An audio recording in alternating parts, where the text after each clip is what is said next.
कृष्ण नाम का आसरा, कृष्ण नाम का ध्यान। 27वां अध्याय अब लिखने लगा महान।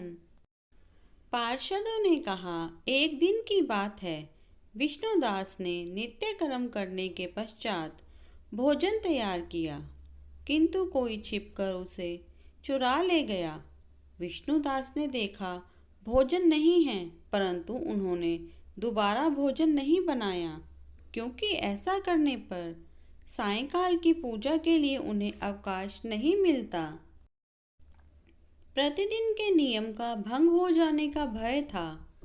दूसरे दिन पुनः उसी समय पर भोजन बनाकर वे जो ही भगवान विष्णु को भोग अर्पण करने के लिए गए, त्यों ही किसी ने आकर फिर सारा भोजन हड़प लिया। इस प्रकार 7 दिनों तक लगातार कोई उनका भोजन चुरा कर ले जाता रहा। इससे विष्णुदास को बड़ा विस्मय हुआ। वे मन ही मन इस प्रकार विचार करने लगे, अहो, कौन प्रतिदिन आकर मेरी रसोई चुरा ले जाता है। यदि दोबारा रसोई बनाकर भोजन करता हूँ तो सायंकाल की पूजा छूट जाती है। यदि रसोई बनाकर तुरंत ही भोजन कर लेना उचित हो तो मुझसे यह ना होगा, क्योंकि भगवान विष्णु को सब कुछ अर्पण किए बिना कोई भी वैष्णव भोजन नहीं करता। आज उपवास करते मुझे 7 दिन हो गए। इस प्रकार मैं व्रत में कब तक स्थिर रह सकता हूँ। अच्छा, आज मैं रसोई की भली भांति रक्षा करूँगा। ऐसा निश्चय करके भोजन बनाने के पश्चात वे वहीं कहीं छिपकर खड़े हो गए। इतने में ही उन्हें एक चांडाल दिखाई दिया, जो रसोई का अन्न हर कर जाने के लिए तैयार खड़ा था। भूख के मारे उसका सारा शरीर दुर्बल हो गया था। मुख पर दीनता छा रही थी। शरीर में हाड़ और चाम के सिवा कुछ शेष नहीं बचा था। उसे देखकर श्रेष्ठ ब्राह्मण विष्णुदास का हृदय करुणा से भर आया। उन्होंने भोजन चुराने वाले चांडाल की ओर देखकर कहा, भैया जरा ठहरो ठहरो, क्यों रूखा सूखा खाते हो, यह घी तो ले लो।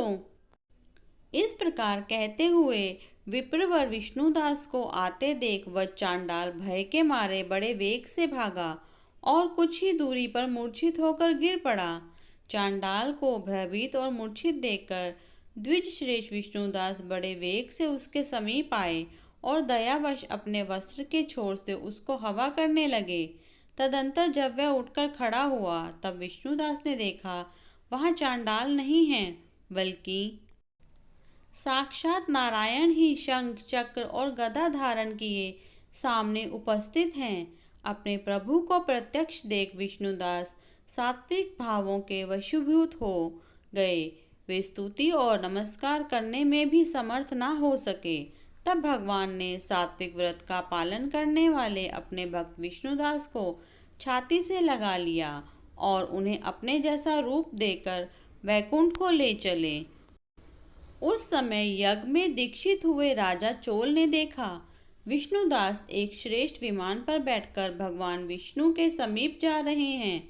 विष्णुदास को वैकुंठ धाम में जाते देख राजा ने शीघ्र ही अपने गुरु महर्षि मुग्दल को बुलाया और इस प्रकार कहना आरंभ किया, जिसके साथ स्पर्धा करके मैंने इस यज्ञ दान आदि कर्म का अनुष्ठान किया है, वह ब्राह्मण आज भगवान विष्णु का रूप धारण करके मुझसे पहले ही वैकुंठ धाम को जा रहा है।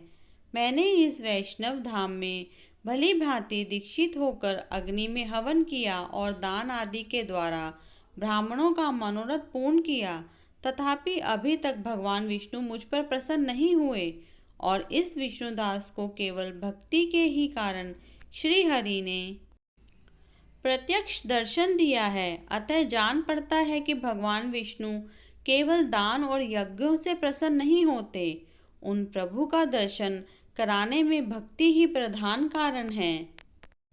दोनों पार्षदों ने कहा। इस प्रकार कहकर राजा ने अपने भांजे को राज सिंहासन पर अभिषिक्त कर दिया। वे बचपन से ही यज्ञ की दीक्षा लेकर उसी में संलग्न रहते थे, इसलिए उन्हें कोई पुत्र नहीं हुआ था। यही कारण है कि उस देश में अब तक भांजे ही राज्य के उत्तराधिकारी होते हैं।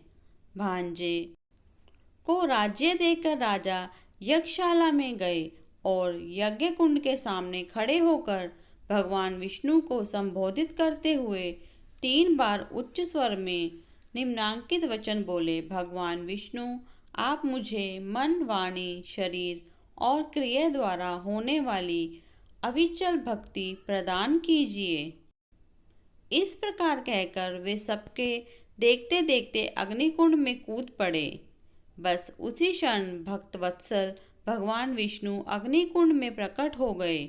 उन्होंने राजा को छाती से लगाकर एक श्रेष्ठ विमान में बिठाया और उन्हें अपने साथ लेकर बैकुंठ धाम को प्रस्थान किया।